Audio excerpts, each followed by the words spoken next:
एक राजा कथा सुनने जाता था महाराज जी। धीरे धीरे उसकी वो कथा सुनते सुनते कथा में रुचि बढ़ने लगी। अब तो बहुत ही ज्यादा जाने लगा। तो उसकी पत्नी को चिंता हो गई कि इतना संग कर रहा है ये बाबा जियों का, कहीं ये भी सब छोड़ छाड़ के चलो न जाए मुझे। उसके मन में बड़ा इस बात का संदेह हो गया, क्या करे। समझाती भी तो वो समझता नहीं, अब ज्यादा इसको भी नहीं पता था। उसकी निष्ठा बड़ी पक्की थी। किसी ने उसको सलाह दी, जैसे तैसे राजा की अगर निष्ठा खराब हो जाए तो ये अपने आप जाना बंद कर देगा, और किसी की निष्ठा खराब करनी हो तो दूसरे व्यक्ति का चरित्र चित्रण कर दो। तो इन लोगों ने योजना बनाई और एक दासी को पैसा दिया और कहा कि जब कथा पूरी हो जाए तो तू जोर जोर से हल्ला करने लगना और थोड़ी सी इधर उधर की बात फैला दे, तो हो सकता है कि मेरे पति की निष्ठा ढीली पड़ जाए और फिर वो राजपाठ में वापस लग जाए। ऐसा ही हुआ। कथा पूरी हुई तो बड़ी जोर से पीछे से खड़े होकर हल्ला करने लगी, महाराज मुझे धन दो, मैं तुम्हारी संतति को जन्म देने वाली हूं।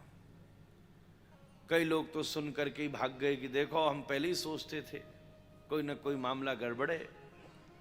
पर जो महात्मा को अंतरंग रूप से जानते थे, जो सदा साथ रहते थे, उन्होंने कहा ऐसा तो हो ही नहीं सकता, हमने इसको कभी देखा ही नहीं आते जाते।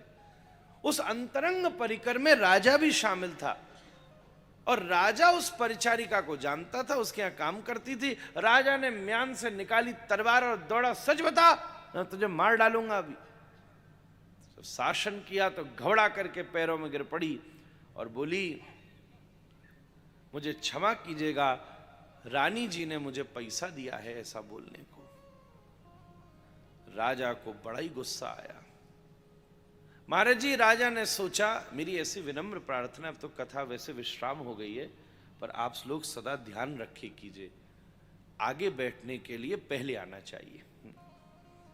ये कथा का नियम है महाराज।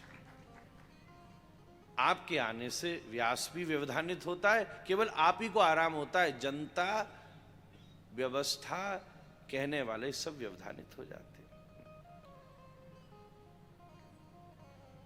मैं तो खुद सब जगह ये बात कहता हूं, कथाओं में भी पहुंचता हूं तो खबर भैया हमको नीचे पीछे बिठा दो, अब वो मानते नहीं है। और मैं कितनी बार सार्वजनिक भी बोला कि बीच कथा में तो बुलवाया भी मत करो महाराज।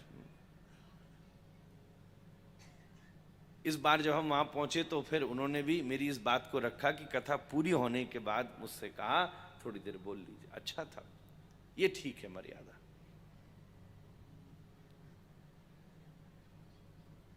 राजा रानी का ही वध करने के लिए जाने लगा तो संत जी ने राजा का शासन किया, इसमें गलती तुम्हारी पत्नी की नहीं है, तुम्हारी खुद की है।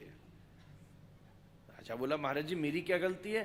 बोले, जब तुम कथा सुनने आते थे तो उसको संग क्यों नहीं लाते थे? अगर तुम दोनों बैठ कर के सुनते तो वो भी तो जानती कि तुझे यहां कौन सा आनंद आ रहा है, और वो